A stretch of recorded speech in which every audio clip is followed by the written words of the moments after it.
Welcome back to the Season 3 World Championship, and for SK Telecom T1 and Najin Black Sword, Worlds is on the line. The winner of this game will become the first team to qualify for the Season 3 World Final and a spot on that stage at the Staples Center. Yeah, there's so much on the line, and in that previous game, it was such a master class and calculated victory from SKT. It was a 22-minute win, and you got to call a horse. They stomped Sword in every single lane and in every single team fight. They really did win every single lane. We've been looking at that matchup between Faker and Nagne all night, and this is the first time that Nagne didn't get Gragas, and he fell off a little bit. Faker had his best game of the series on that Orianna, you know, even assassinating people with her, finding prey in that bush down bottom. Also got to talk about that bottom lane a little bit because Piglet and Pumandu, they've been performing very well. Everyone was talking about Prey and K coming into this, but remember, you know, Tabe, who's on Royal and is paired up with Uzi, who everyone's considering the best AD carry in the world, was talking about how good Piglet and Pumandu are, so you can't count them out either. Yeah, for sure. I mean, I think for the games that SKT has won, they've pretty much gone down a pretty predictable path. They've taken away that Renekton, who has been huge throughout the series. Every game Renekton has been picked, he's just been able to come out strong and win. Faker has been going for that Orianna. Both the games they've picked up versus Najin Sword so far, he picked up the Orianna, just had consistent play across the board. So when they have consistent play in both their solo lanes, they just pick safe lanes, Renekton and Orianna, and they can rely on their bot lane to just carry them through. Prey and Kayn are just kind of underperforming a little bit right now, and they're taking advantage of that to the highest degree possible. So here we go then, Champion Select for game number 5, the final match between these two teams, and we can see Twitch, Gragas again, and Corki taken out by SKT. Currently, Zed and Vi, there's the Fizz as well, taken away from Sword.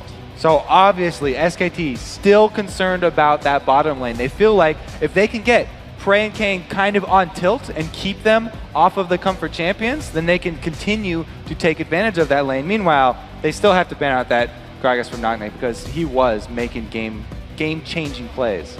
Yeah, for sure. Twitch and Corki taken away from Prey. I was not very impressed by his Ezreal. He was looking a little bit shaky, so I'm really interested to see what they're going to choose for this game. They take away the Lee Sin immediately. Bengi has been playing every time you give him Lee Sin. Yeah. They've been able to win the game, so he's just taking that with confidence, looking to make plays. So the lock-in of the Shen was pretty unexpected from Sword because everyone's been talking about how they've been foregoing that champion and they've sort of left it up. They even left it up for SKT as sort of bait here. But the early top lane lock-in for Expression on that Shen means that now the opportunity is there for Impact to counter it. You know, could he pull out something like a Jax? He does play some carry top laners himself. Yeah, for sure. I mean, Impact can play Jax, he can play Singed. There's a lot on the table that he will choose to pull through. Faker, again, picking up the Orianna as predicted. They just want a safe mid lane. They know that Nagne does not play Orianna, so they can basically just let that go through rotations. Orianna, really strong pick, and he just picks it up every time. Hovering over the Akali, I would be so happy to see that, but I'm not sure if that's going to be what's going to be picked here. He could return back to his Ahri that he's so comfortable with.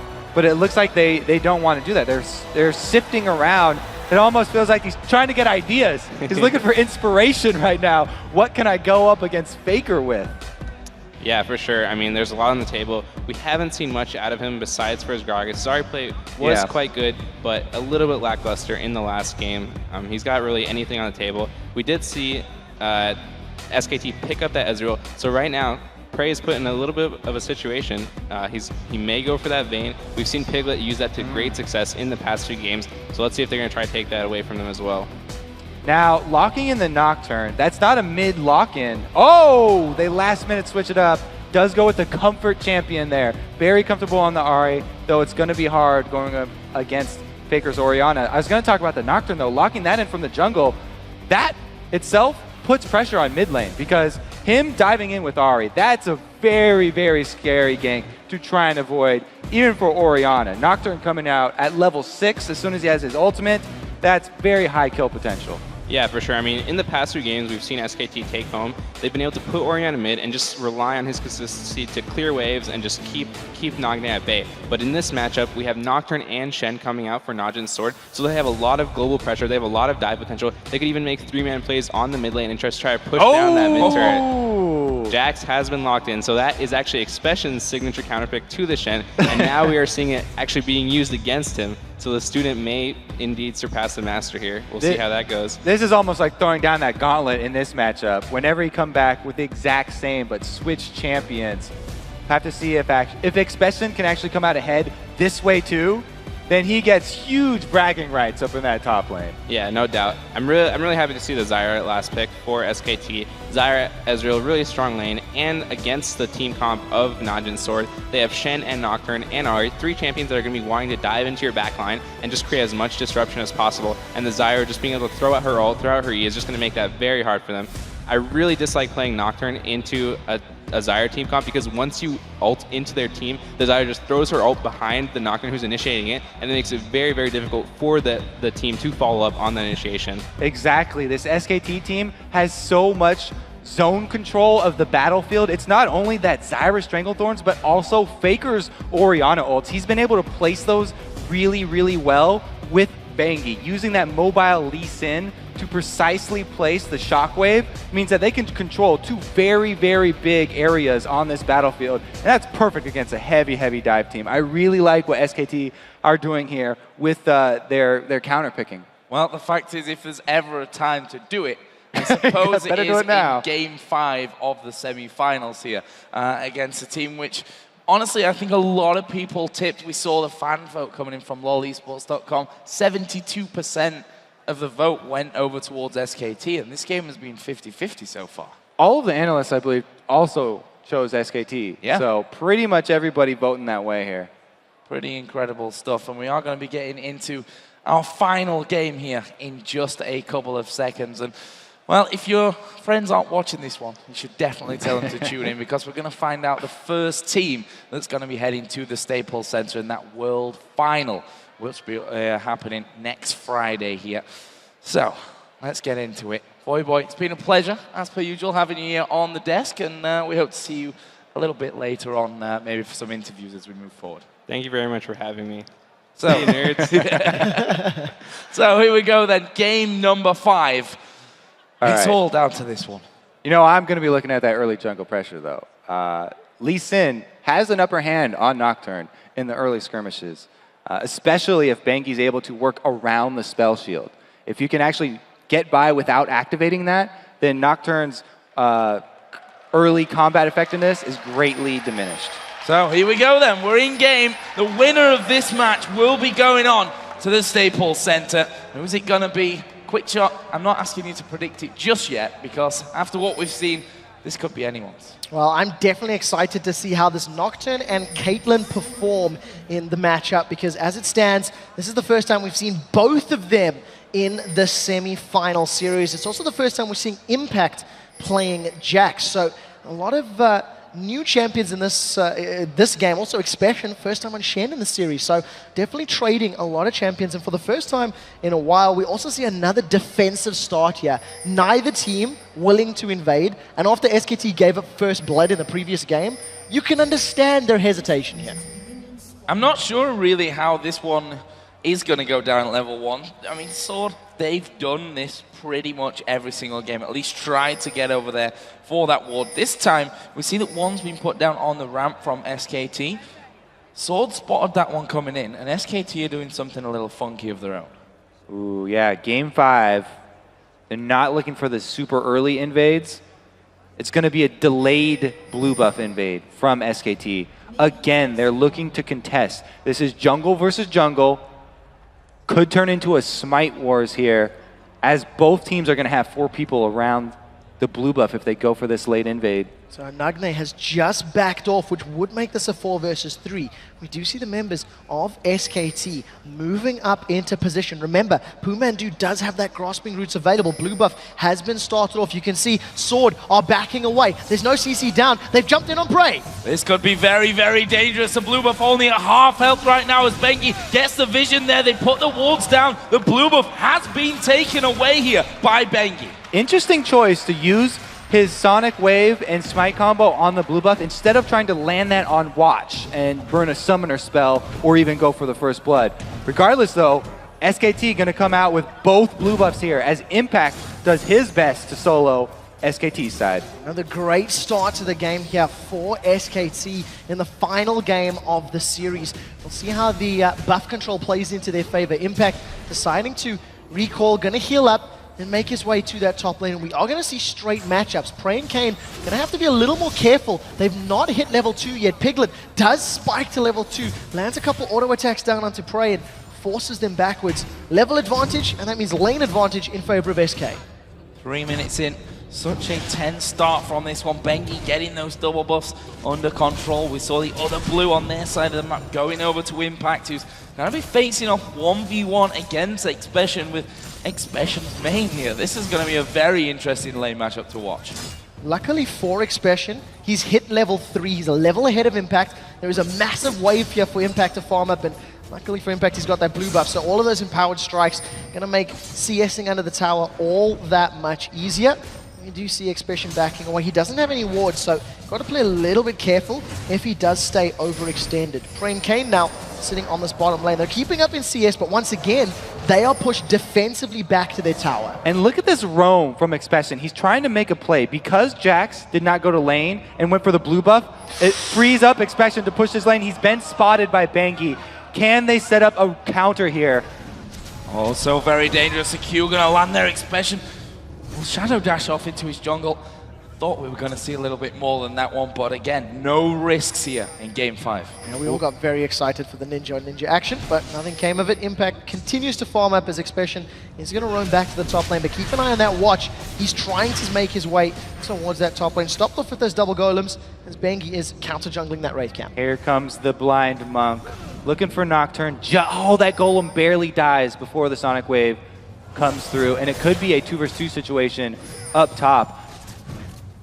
Wow, but actually, Bengi is still up Oh, there. yeah. He's going to come around the side, puts a ward down. Watch is going to spot his position. Will we see Nagne try and come around for this one? There's a lot of vision down on that top side of Sword's jungle here from SK Telecom as the hook lands down bottom. Oh, we do see the damage going down. Kane has been rooted in place. They've traded ignites. That's a flash away from Pumandu as Prey has not left Piglet. Continues to smash away from the back line, but Piglet forced to flash and does get away. No first blood secured just yet. As you can see those red health bars tingling on this bottom lane. They do have the advantage in summoner spells now, as Mandu had to burn his flash to leave a little bit too far up. But if we return to that top lane, what happened, Jax, he really wants to get to that level 6 point, as Warboy was talking about in the first time these two champions went up against each other, and he's almost there. Expression failed to make anything happen from Jax's blue buff start, and he shoved the lane, went for a failed gank, so now it's going to be Jax's show coming back pretty strong. This is dangerous as well. Bengi just throwing down that pink ward actually had not really been spotted moving into that brush there as Pumandu stands on top of a trap, and still no first blood going down in that bottom lane. Up in the top, Impact and Expression, they're just going to hit a few chunks out of each other. You can tell that SKT really want to set up Impact to win that matchup too, because look at the deep warding that Bengi was able to do on his invade. He set up so much vision that Impact can play that matchup aggressively once he does hit that level 6 spike. Now, the one thing I also want to highlight about those deep wards, because they are dealing with a jungle Nocturne, you need to be aware of where Nocturne is before that paranoia comes in there. So double duty on those very deep wards there from SKT. We do have a momentary pause here in the final game, and you can feel the tension already. Meanwhile, the double global gank that's going to come from Sword is not going to be focused at that top lane, because Shen's going to be leaving. They want to use the Stand United comboed with the Paranoia from Nocturne to turn around either bottom or mid lane. So that's really where the pressure is going to be on for SKT. Where do you think, I mean, where's the most likely target for that one? Faker, we saw in the last game with Orion, shutting him down at this point would be a massive win for them, but the same can be said about that bottom lane as well. Exactly. I mean, Ezreal's a little bit mobile, so maybe they'll avoid that bottom lane, but we saw the early flash blown from Mandu, so maybe they target the support. I also feel like there's a bit more calmness out of the Prey-Kane combo in this lane. We've seen a couple of hooks connecting already, and only the ones that were advantageous for Prey and Kane were actually followed up. And Prey, this time around on Caitlyn, he doesn't have to be in such short range as we've seen with his Ezreal earlier on. He's sitting further back, relying on those headshots, and hasn't overcommitted to fights. Yeah, that's something that they had a real problem with, the fact that they almost looked excited every single time a hook would land. They were like, yeah, go for it. Oh, no, that was bad. And this time it's definitely been a little bit different for them. We'll see, though, how it continues to go. We're only 6 minutes into this one. If you're just joining us, where have you been? Number one. Number two, it's 2-2, and this is the final game of this best-of-5 series. The winners going through to the World Final. Nagne right now moved himself up to this top lane. Bengi is going to be in position to counter gank. Stand United is available from Expression. And here comes Nagne. They managed to taunt up Impact. Nagne uses Spirit Rush in. Second one to get out as they see Bengi. There's one more proc available. The question is Nagne going to use it? I think it's going to time out in just a second. Decides to back away and Impact survives. Bengi with some epic timing right there. Able to come in and scare Sword off of that turret dive. Impact really got to thank his jungler right now. Yeah, jumping straight into the back of those minions as well. Always a helpful sign for the Jacks to push back. And look at this, SKT actually turning things around. They're going to be putting some pressure down onto this top turret. Shen is coming back into the lane, but will they be able to put some damage in there? In fact, SKT decide might not be worth it at this point. Let's just have a trip home. A great pushing there from Impact and Bengi. This allows, makes it a bit more difficult for Expression to try and freeze that lane up. And we see Watch very close to level 6. This camp should give it to him. That is now Paranoia available as Nagne secures the blue buff. And with that Paranoia up and in range of this bottom lane, Pumandu and Piglet are going to be fairly happy that they are pushed against the tower. However, Watch may want to sneak into the bushes. Najin Sword really want to gank this bottom lane because of the lack of flash on Zyra. If they just go in with the Paranoia and Stand United and kill him, they can rotate that into a dragon. So right now they're making the call for Shen to shove his lane as fast as possible and then get out of vision of Jax. Well, Nocturne actually headed onto the top side of the jungle here. They've pinged onto that red buff, and because of the fact that Bengi did pressure them so heavily early on in this one, I think they're a little bit scared of that happening again. Expression right now doing fairly well in that lane. 7 CS advantage, but he does have that Giant's Belt, so going to survive some of the damage that Double Doran's Impact is dealing. I feel like that may have been a missed opportunity for Sword to make a very strong early move in this game. But to be said, they didn't have vision of Lee Sin there, so Bengi could have been in position for a counter gank, and they played a little bit on the safe side. No, gold pretty much bang even. No first blood, no turrets. We're at 8 minutes and 14 to this one. We've not seen an attempt on Dragon up until now. Very passive play, similar to, I guess, the pace of game 1 in some respects here. Another game in these best of series where you tend to find that teams will play a bit more passively to figure out exactly what their opponents are going to be doing. And we do see now, once again, these lanes just trading and staying very, very evenly. Najin Sword hanging out, just using Prey and Kane's Dark Passage there to keep Pumandu and Piglet at bay, keep them on the backside. However, if you look towards this top lane, Watch is setting up. He's got Paranoia, and you do see that Impact is in trouble. There's the Paranoia! They're going in, and Impact is in trouble. He's going to flash away from this one. We'll see if Watch can actually keep a hold of him. He's got that red buff, so Impact is not going anywhere fast here. Flash comes down. Expression picks up the kill, but here comes Nagne. First blood did go over to Expression. There's the start on the Dragon as well. SKT gonna secure this one without contest here from Najin Sword. The rest of the Sword members sticking in that top lane. We'll see if they want to try focus the tower down. So they're able to get this dragon, and Najin Sword actually are not pushing on the turret, so that was a pretty big amount of resources spent on a small gank right there.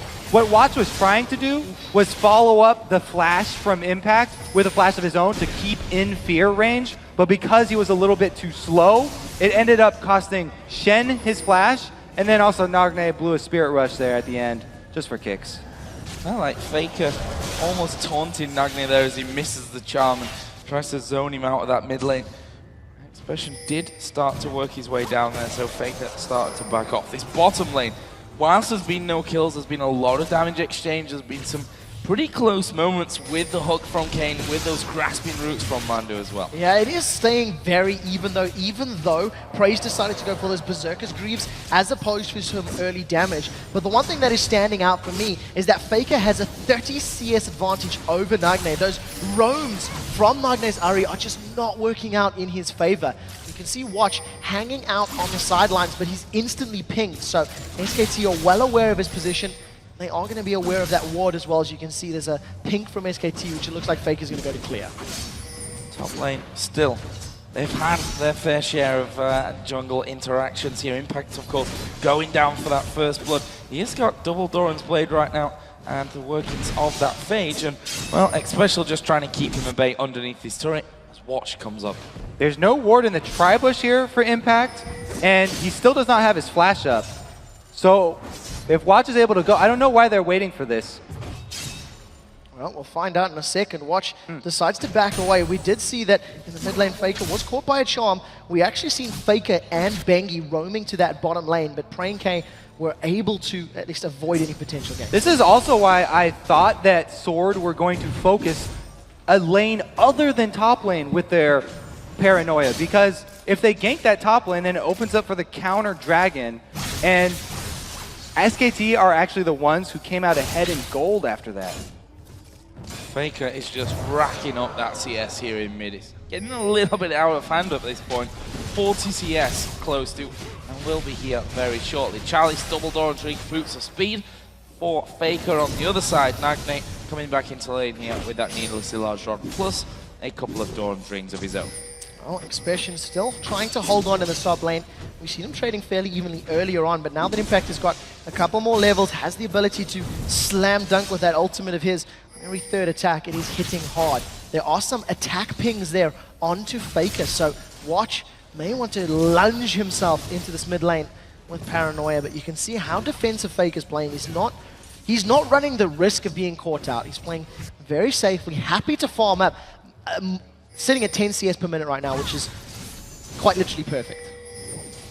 Nagne going to be starting off the blue. Going to get some help here from Watch, who's already thrown that smite down. No one really to challenge there. As in this, I say no one's there to challenge. True Shot Barrage comes across. Meanwhile, in this top lane, things could get interesting. Lee Sin is waiting inside of the brush. Xpecial coming one step closer.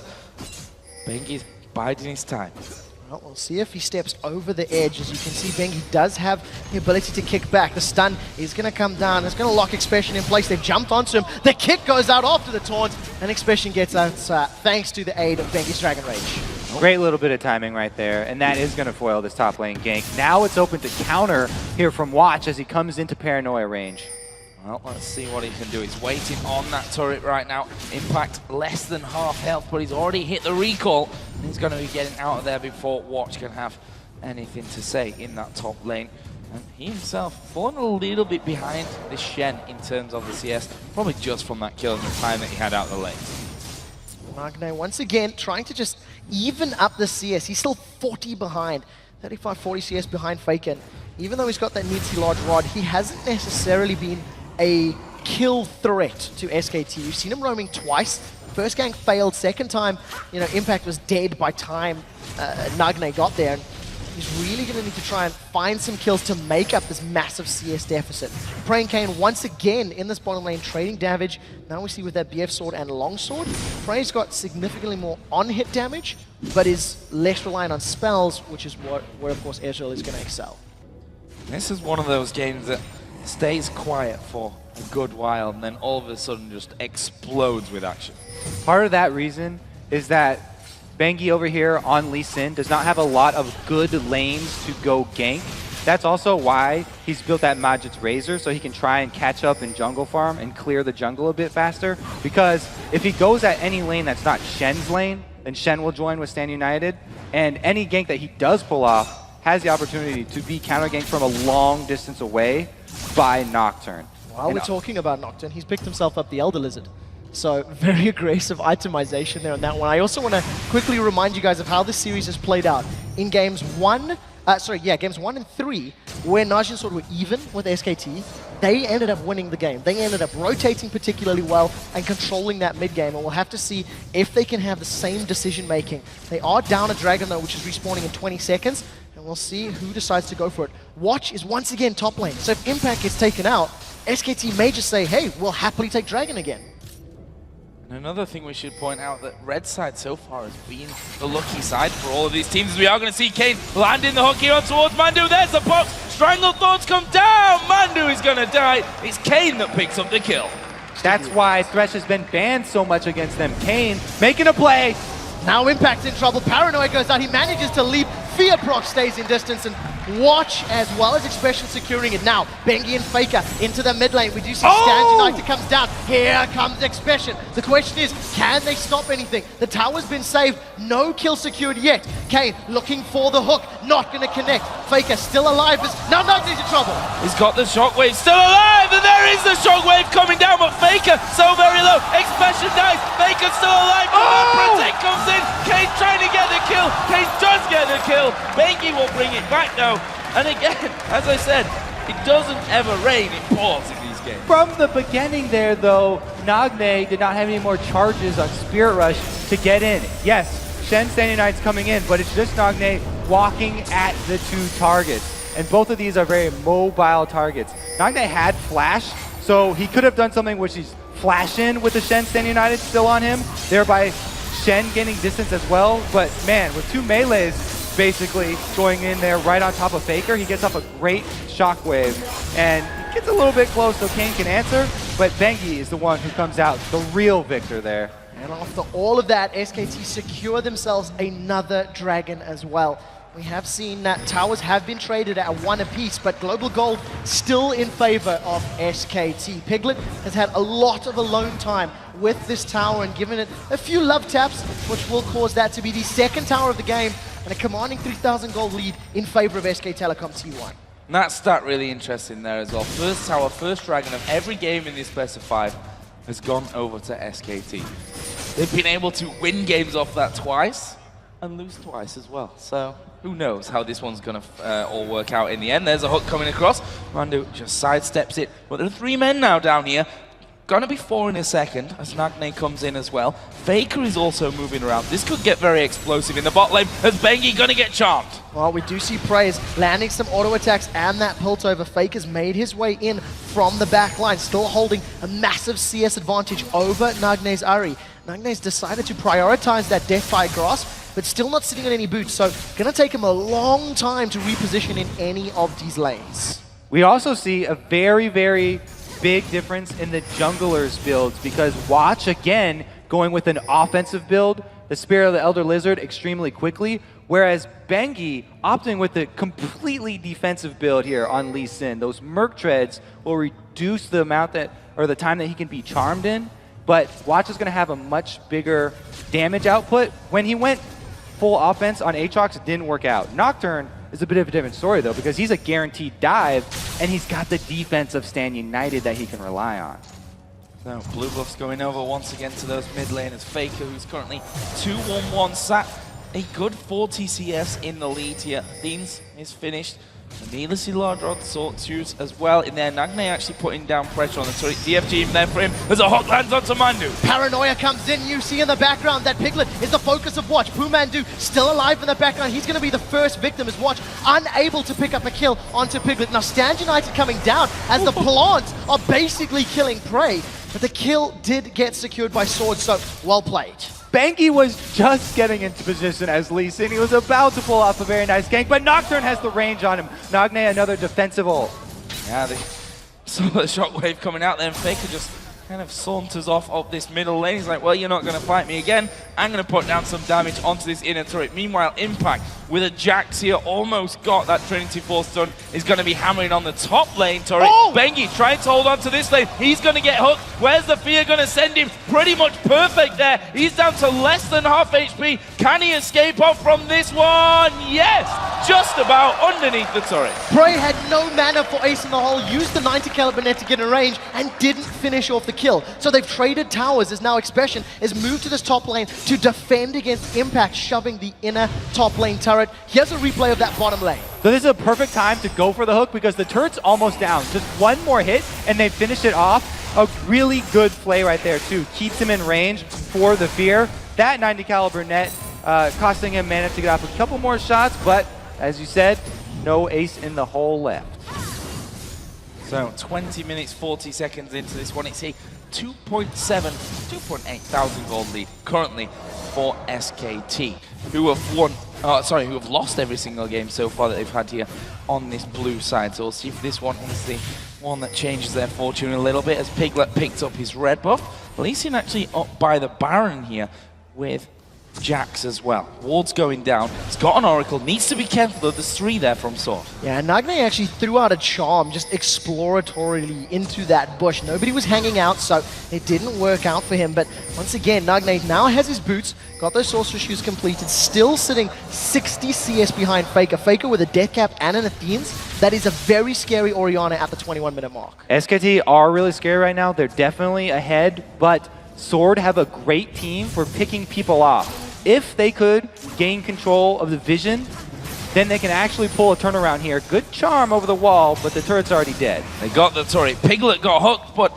Kane, wisely I think, not following on from that one. Ultimates are available across the board as well, so we could see that fight kicking off. In the end, SKT back away, happy with the turret that they've taken. Yeah, I think with the exception of Stand United, that was the primary reason not to go in. Expression was still walking into that mid lane and couldn't throw down that massive shield onto Kane or onto Watch if they wanted to dive in for the fight. Sword are still 3,000 gold behind, and they need to find a pick to get some global objectives back in this one. They're falling behind on CS in most, in total. And of course, with those dragons that SKT have had such great control over, Sword are going to have to find a way back in this game. 45 seconds before the dragon respawns, and we'll see who is going to make the first play for that. That's scary. Jax Thwack is there now with the Trinity Force in there. Twinity Force, that'd be interesting. Headed up towards, again, that inner turret on that top lane as he pushes on straight through. This time it's going to be Prey that comes in to stop him. Piglet's getting as much farm from those golems as he can there. Pretty much the same for Prey up on the top lane as well. We can see that SKT, they've kind of edged into the enemy jungle here now that those 2 turrets are down in mid lane, really looking to get control of it. Right now, Piglet is sitting on the bottom lane, just pushing this one out. He's actually a little bit behind Prey, but as far as items are concerned, he's got a Trinity Force and almost that Bloodthirster completed, so looking very strong right now. And it falls on Watch to purchase that Oracle. So the Nocturne going to be even more squishy than before. Sword haven't been timing this dragon very well all game long, and even though they have a Vision Ward on it, it's up to SKT again to take it down uncontested. 3 dragons out of 3 for SKT. All perfect records so far. Let's see what they can make of a play from this one now. Blue buff has been kicked off here by Bengi. Nagne's waiting around the side. Jax coming in from the top side as well. Dangerous position here, but Sword to be contested. They're going to have to give that one up. That's a blue buff going over, stolen away by Faker. The rest of Sword a little bit split up. You actually seen Prey shoving out that mid lane, and Impact was trying to find a way really to, jump into the game. He's sort of playing that linebacker on the left-hand side. Expression now recalling in this bottom lane as the rest of SKT are starting to stack up and definitely making it clear they want this tower. Expression is still sneaking there. He has been caught out. Perfect. Here comes the paranoia. They've dove in for a fight. Strangleforce knocks up a few. Expression gets out. Impact going in from this one. True Shot Barrage comes across the side as well as the kick goes through the team. There's a shockwave ripping them down as well, but they've not got the damage to follow through. Kane super low. Baker still trying to get the ball in position as there is Leeson diving in. Sword still alive, but all very low. They managed to pick up a kill on Pumandu, but Sword lose the tower. SKT will be happy with losing 1 and grabbing the objective. Expression got to start that fight out in the bush and have Piglet walk right next to him, though. My goodness, it was a really good Stranglethorns by Mandu to stall that one out and force Sword to actually retreat from that fight using the Thresh Lantern, the Dark Passage, to pull Expression back to his team. So, Prey back into farm mode here. Bloodthirster plus that Zeal. He's moving up towards his Static Shiv at this point. Also got a pickaxe in there as well. Other side, Trinity Force, as I said before, for Piglet, plus that Bloodthirster added in there as well. Yeah, we actually see Expression securing himself a Phage as his third sort of item. He's got that Spectre's Cowl, got that Sunfire Cape completed, but looking to get some damage in there, arguably to try and deal with Impact as well and try to trade with him a little more evenly, because Impact is getting scarier and scarier. Even though he's only got two deaths to his name, finished Trinity Force, finished Cutlass, and a lot of global gold thanks to those towers and dragons. Baron here cleared out once again by SKT. There's a pink ward there on the front. Faker's going to be taking blue. They've got pink wards in Sword's jungle here as well. They could try and bait them off this. SKT have been doing a really good job of grouping up by objectives, and they go for the pick on Kane. Oh, Kane's in trouble. He manages to get the flay down. True Shot Barrage throws across. Now Stand United has been used. Nagne re-engages. A massive shockwave. Throws three of them together. The first victim is watched as the rest of Sword are on the retreat. They're trying to get out. Here comes Impact. He's on to Prey. Prey still alive as the counter-strike doesn't land. A good charm. Now Piglet's in trouble. He uses the Arcane Shift forward. He secured another kill as Nagne's on the retreat. Nagne gets out. He managed to pick up one before Piglet closes it out. Expression still in trouble. Still in trouble, and he's the last man up. And this one is Impact going to dive on top of him. There is the ace for SKT. This is at least an inhib here. That Stand United on top of Nagne was a huge sign on top of his head that said, I'm going to Spirit Rush in towards you guys. And Faker, with a beautiful shockwave, that could be the game-changing play. They're trying to finish us off. Watch! Just get shredded by the damage. The rest of SKT, they're onto the Nexus turrets. They're onto the Nexus. Ladies and gentlemen, SKT have done it. This is the victory here. This is the final for SK Telecom T1. They will be representing Korea at the Staples Center in the World Final after a thrilling best of 5. And well, they've deserved it here. Both teams would have deserved this victory after what's just happened. But it's SKT. Amazing, amazing best of 5. When they win so quickly. That was one team fight into game over for SKT. I have to say again, that Nagne Spirit Rush was predicted so well by Faker. He knew, Stand United's coming in, they're gonna come right at me. Got a beautiful shockwave, and they easily turned that around. SKT going 3-2 in the series. Soon as that team fight hit at 26 minutes, they closed the game out. No hesitation at all. The moment the opportunity presented itself, SKT threw everything they had at the team fight and closed it out completely. Phenomenal series. And we went all the way in our first semi-final. And that's what we hope for the other one as well. We have to be really honest with that one. And I have to give a lot of credit to Sword here because, as you said, all our analysts, you guys at home, 72% of you at least, thought that SKT were going to win this one. They were the heavy, heavy favorites for it, no doubt about that one. But Sword came into this one, beat Gambit, none other than Gambit in the quarterfinals, and they've pushed SKT right to the limit here in the semis as well. They deserve a lot of respect. Yeah, I definitely think for a lot of people watching, this game seemed a lot cleaner on paper than it actually was in execution. And SKT really had to dig deep to find those wins. The matches or the games that they did win, though, were so convincing. Really, really interested to see what the analyst has to say about that last fight, because talk about execution. That was pretty much as clean as you can get. Absolutely perfect there at the end. SKT going on to the final. We're going to send it over to Riv and the guys at the desk for their take on SKT's semi-final clinching win. Thank you very much, gentlemen. And as Kobe said, it was kind of just that. As Monty said on the first day of the analyst desk, Faker playmaker, and it really came true, bringing out his Orianna. It wasn't always on the Ahri. You know, Monty, take us away from picks and bans. Coming out of this, it was something we've seen through the past 4 games, but a different result each time. I mean, I really like the picks and bans here, and I think that Sword maybe made a mistake. They went for that really great dive composition with the Nocturne Shen combination, and it's a comfort pick for Watch, too. He's always been his most played champion is Nocturne in professional play. And so SK Telecom, though, with Lee Sin, Ezreal, Orianna, Zyra, and Jax, not easy to get into that back line because there's so much disengaged there And I think we saw that really come into And play. Double, if your thoughts on Prey throughout this matchup? Yeah, so two things stood out to me this game. One was I think Prey is actually either on tilt or just not like thinking correctly this game because he got camped for the last 4 games, right? Bengi was always bottom side of the map. And so I think what he learned, and he learned like wrongly, was that I shouldn't be playing, that's what he's thinking, I shouldn't be playing aggressively because I'm getting camped. So you saw him get bullied around constantly by Piglet, and even though Pumandu died multiple times in lane, Prey had almost no game impact because he's just thinking, I don't want to die, I don't want to get camped by Bengi anymore, and that's the wrong way to approach the game. Crepo, that's where your thoughts take you, is right to the jungle on Bengi. I just want to point out how much of a key factor Bengi is in their play. We always said, hey, SKT doesn't play too well when they're behind, and they play really well when they're ahead. It's because Bengi's playstyle is all around vision. The guy backs and buys 3 wards and a pink wards. I don't even buy that many wards. He just goes around, literally, he just goes around wards the entire map. He fell behind in 2 levels behind Watch, but he still managed to get a lot of utility out, a lot of pressure, and he just allows Faker to constantly farm up those races. And I think the reason that Bengi does that is because SKT does the best team I've ever seen with momentum. Like you saw at the very end, they just team fought, okay, we have the momentum, go, go, go, go, go, end the game. Literally just end the game. And you saw it against OMG too, 13-minute inhibitor, just go, go, go. They just drive momentum so well. And that's why I think Bengi plays that supportive playstyle. Well, it's also interesting to look at this game, too, because Faker's CS was much higher than we see most Season 3 mids.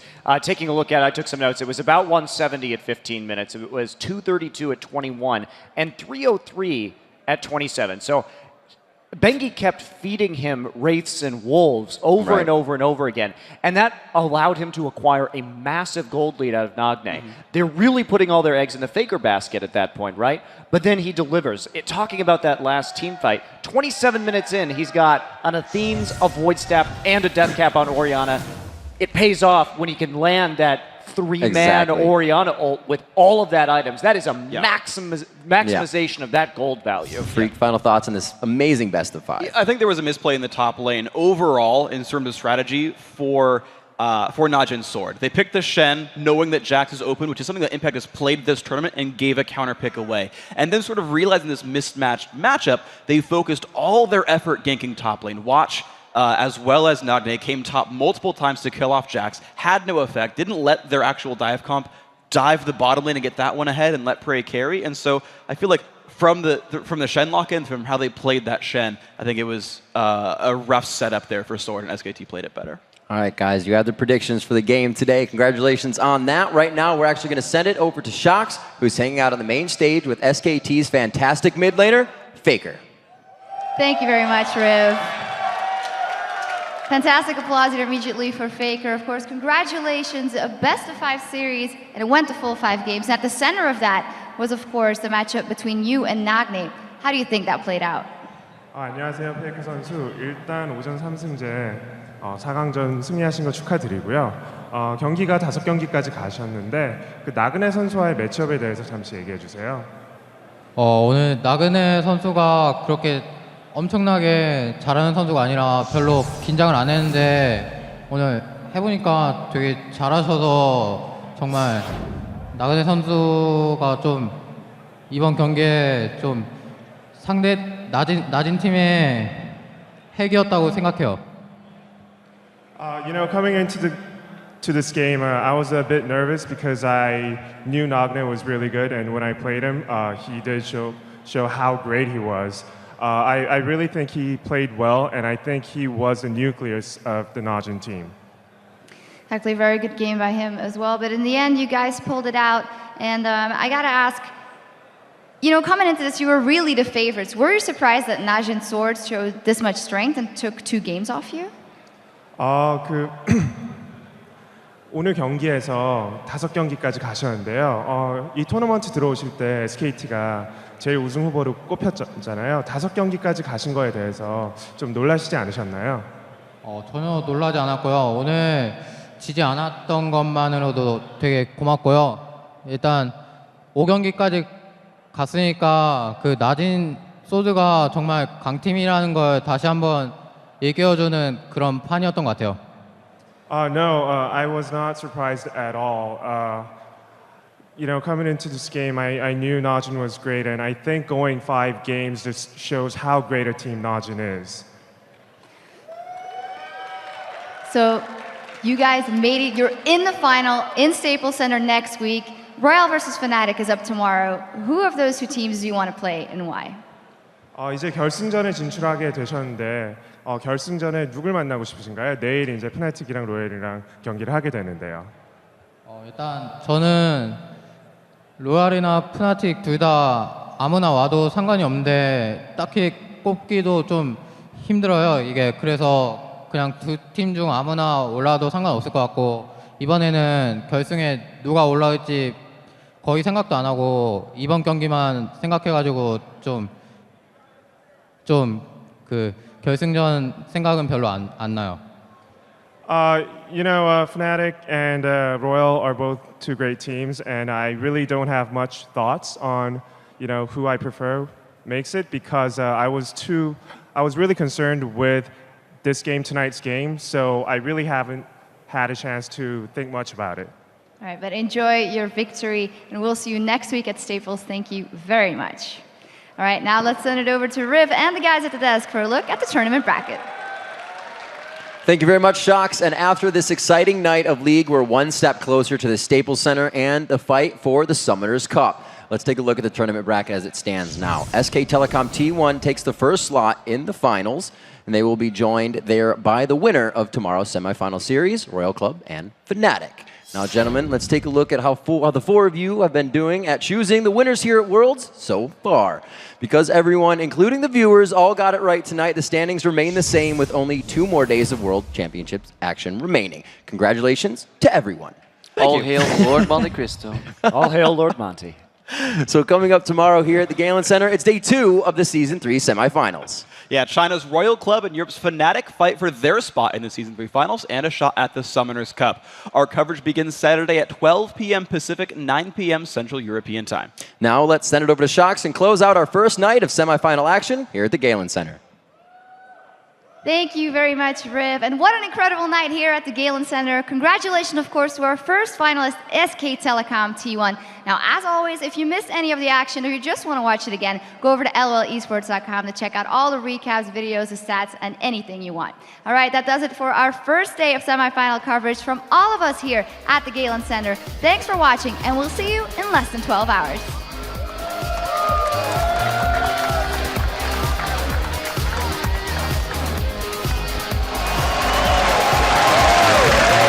Yeah, Impact having to flash away, but they're going to go in for this one. Impact's going to go down. 아리도풀. 오케이. 딱 꽂지. 아예 플래시. 오케이.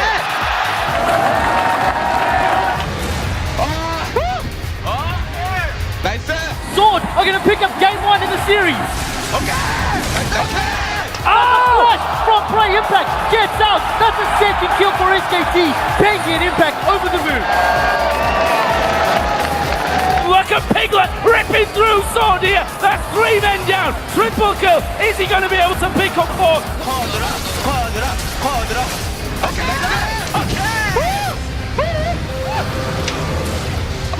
Ready to get the kill. He's not got him though. Prey going super low, and he will fall. 나이스.